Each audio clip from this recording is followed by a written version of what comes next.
नमस्कार, मैं हूं पंडित कैलाश चंद्र जोशी और आप देख रहे हैं मेरा यूट्यूब चैनल संस्कृति से। आपका बहुत स्वागत है, अभिनंदन है मेरे यूट्यूब चैनल में। आज हम जानेंगे ग्रहों की उच्च और नीच राशियां। कौन सा ग्रह किस राशि में उच्च का होता है, किस राशि में नीच का होता है, वो जानेंगे। सूर्य से लेकर के शनि तक राहु केतु की न तो कोई राशि होती है, न वो कहीं उच्च और नीच के होते हैं। इसलिए राहु केतु को छोड़ देते हैं, क्योंकि मैंने पहले कई बार आपको बताया है, राहु केतु शैडो प्लैनेट है, छाया ग्रह है। छाया ग्रहों की कोई अपनी राशि नहीं है। वैसे कुछ लोग उनकी भी राशियां मानते हैं, और उनकी जब राशियां मानते हैं तो उच्च और नीच राशियां भी उनकी मानी जाती हैं। सबसे पहले सूर्य को लेते हैं।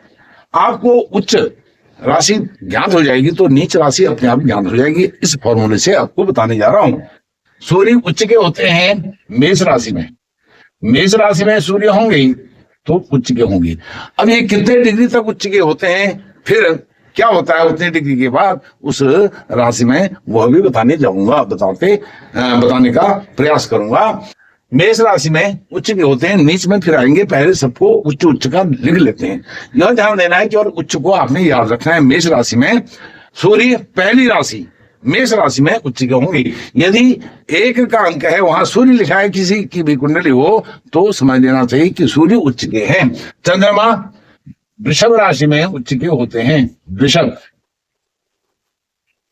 वृषभ राशि में उच्च के होते हैं। मंगल कहां उच्च के होते हैं? मकर में। मकर राशि में मंगल उच्च के होते हैं। बुध कन्या राशि में उच्च के होते हैं। अब कन्या राशि में बुध उच्च के होते हैं। कन्या राशि इनकी अपनी राशि भी है।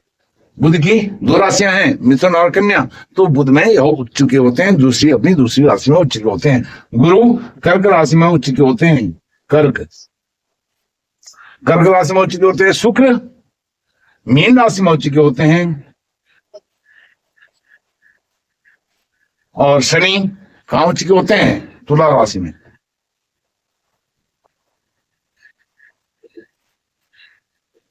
यह हमने मेष वृषभ मकर कन्या कर्क मीन तुला यह निकाल दिए। सातों जो ग्रह हैं वो किस राशि में उच्च के होंगे।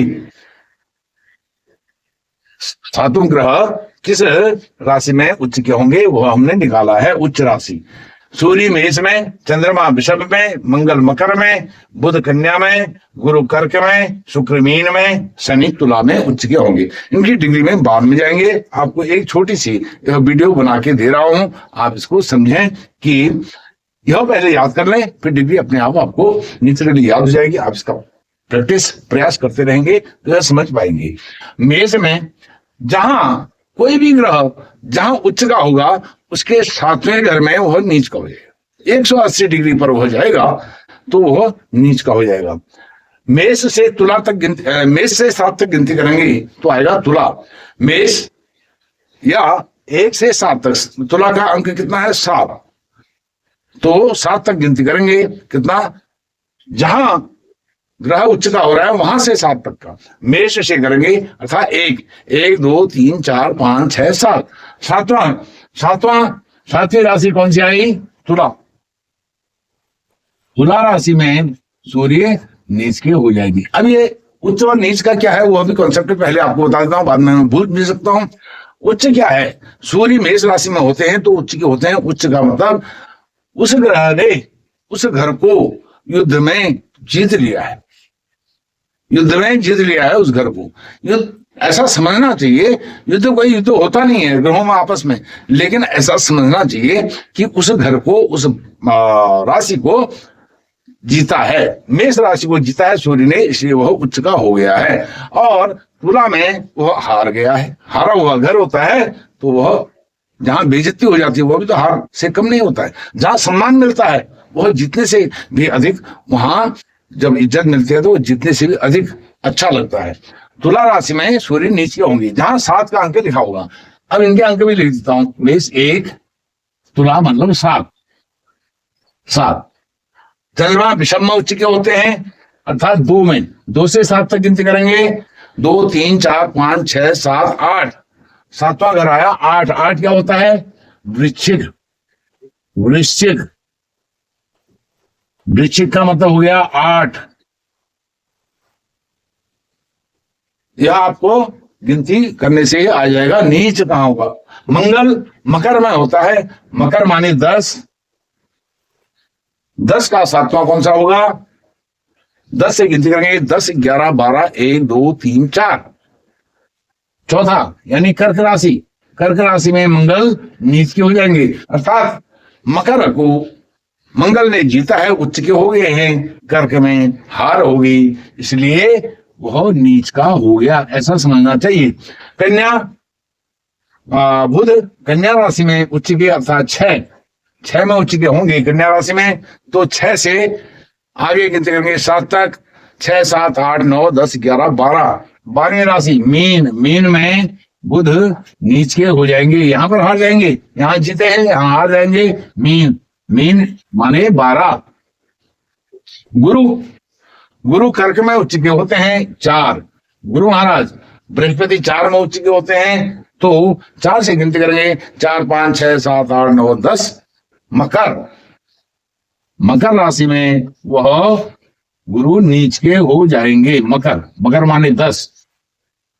मीन में शुक्र उच्च के होते हैं, शुक्र ने मीन राशि को जीता है, इसलिए वह वहां पर उच्च के होते हैं, तो इसको समझना चाहिए। मीन माने 12, 12 से 7 तक गिनते होंगे, 12 1 2 3 4 5 6।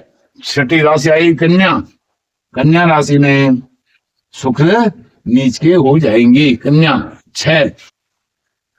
अब अंतिम रहेगी शनि, शनि तुला में उच्च के होते हैं, तुला अर्थात शुक्र के घर को उन्होंने जीत लिया है, तो यह 7, और यहां चले जाएंगे तो 7, 7 से गिनती करेंगे 7 तक, 7 8 9 10 11 12 1, 7 20।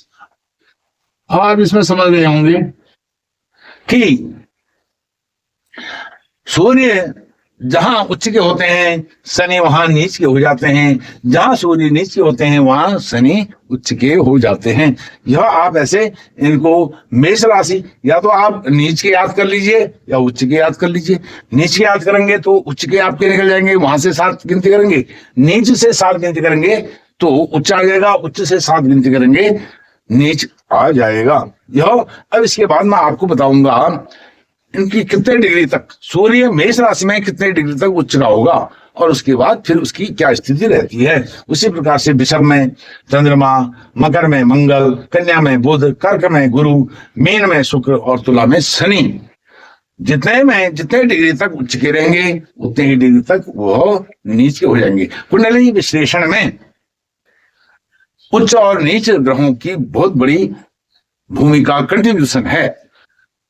इन्हीं से यदि कुंडली में किसी भी कुंडली में किसी की भी हो, आप अपने इच्छित परिचित परिवार वालों की कुंडली उठा के देखिए, जिनकी कुंडली में 3 या 4 ग्रह, 4 हो या 3 हो या 2 भी हैं ग्रह उच्च के हों, 2 3 4 ग्रह उच्च के हों, और उनके साथ उस व्यक्ति के साथ जिसके 3 4 ग्रह उच्च के हैं, और उस व्यक्ति के साथ तुलना कीजिए, कंपेयर कीजिए जिनके एक भी ग्रह उच्च का नहीं है।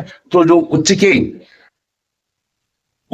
ग्रह वाले व्यक्ति हैं, 3 4 ग्रह जिनके उच्च के हैं और जिनके एक भी ग्रह उच्च के नहीं है, तो उसके जीवन में, उसकी कार्यशैली में, उसकी कार्यप्रणाली में, उसके विजन में, दूरदर्शिता में आप आमूल परिवर्तन पाएंगे। हर उसकी जो समझदारी है, जो निर्णय क्षमता है, उसमें आप बहुत आमूल परिवर्तन पाएंगे। अब यह किस भाव में सूर्य है, उच्च का है, 1 का अंक किस भाव में लिखा है, 2 का अंक किस भाव में लिखा है, जहां चंद्रमा उच्च का है, तो यह देखना पड़ेगा उस भाव को लेकर के, तब उसका फलादेश होगा।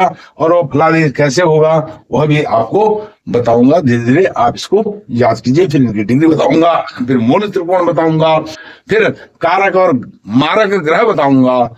यह भी सब इसके अंग प्रत्यंग हैं। ज्योतिष हमने अच्छी तरह से सीखना है तो यह बेसिक चीजें हमें सीखनी पड़ेंगी, इनको रखना पड़ेगा। किनको? सूर्य मेष राशि में उच्च के होते हैं, यह हमें ध्यान देना पड़ेगा। इनकी अपनी राशि अलग होती है, सूर्य की सिंह राशि होती है और चंद्रमा की कर्क राशि होती है, लेकिन उनकी एक राशि होती है, एक मूल त्रिकोण राशि होती है, एक उच्च राशि होती है, एक नीच राशि होती है। तो इस प्रकार से यह अलग अलग उनके भाव होते हैं, उन भावों का अलग अलग विश्लेषण है। अभी मैंने बताया उच्च राशि जीता हुआ घर है, नीच राशि हारा हुआ घर है, लेकिन मूल त्रिकोण क्या है, स्वराशि क्या है, और अन्य जो चीजें हैं वो भी धीरे धीरे जैसे उनका कॉन्सेप्ट सामने आएगा और कॉन्सेप्ट आपको बताऊंगा इस वीडियो में। आपके समझ में जो भी चीजें आई हैं उसके अनुसार कमेंट बॉक्स में अवश्य लिखें। जो चीज समझ में नहीं आई उसके लिए भी लिखें, वो आपको दोबारा बताऊंगा। जो चीजें समझ में अच्छी तरह आ गई है और आप अच्छा क्या सीखना चाहते हैं और अच्छी चीज क्या सीखना चाहते हैं उसके लिए भी कमेंट बॉक्स में अवश्य लिखें। आपको बहुत चीज मैं आपको बताने का प्रयास करूंगा। आप इसका अध्ययन कीजिए और फिर अन्य किसी विषय पर आपसे मुलाकात होगी। तब तक के लिए नमस्कार।